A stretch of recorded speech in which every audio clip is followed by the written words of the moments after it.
Pemirsa, warna emas memancar di setiap bait huruf Arab dengan cahaya lampu menambah kilauan hingga membuat siapapun yang melihatnya terpukau akan pesona Al-Quran Raksasa atau Al-Akbar. Al-Quran Raksasa ini berada di pesantren Al-Ihsaniyah, Jalan Soak Bujang Gandus, Palembang, Sumatera Selatan. Al-Quran Raksasa ini menjadi andalan wisata religi di kota Palembang.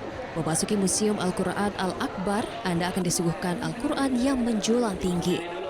Al-Quran Raksasa ini tersusun rapi, berdiri setinggi 15 meter, memiliki 315 potongan papan trembesu. Di setiap potongan Al-Quran Al-Akbar ini memiliki ukuran 177 kali 140 cm.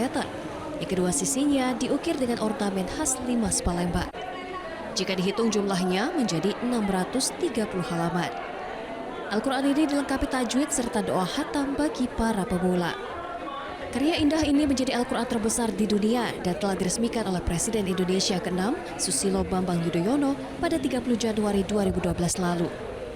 Al-Quran 30 juz dengan ukiran kayu itu dibuat selama 9 tahun oleh para santri dan pengajar Pondok Pesantren Al-Ihsaniyah dan dipamerkan di rumah sang penggagas, Sofwatillah Poh Zaib. Pembuatan Al-Quran Raksasa ini rampung berkat bantuan donasi sejumlah tokoh di Sumatera Selatan dan menghabiskan dana sekitar 1,2 miliar rupiah.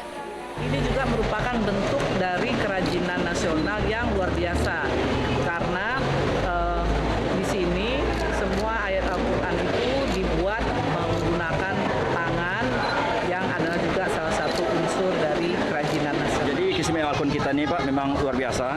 Contohnya para tamu berduyun-duyun datang sini karena Al-Quran kita ini Pak satu-satunya Al-Quran di dunia yang diukir atau dipahat di atas kayu.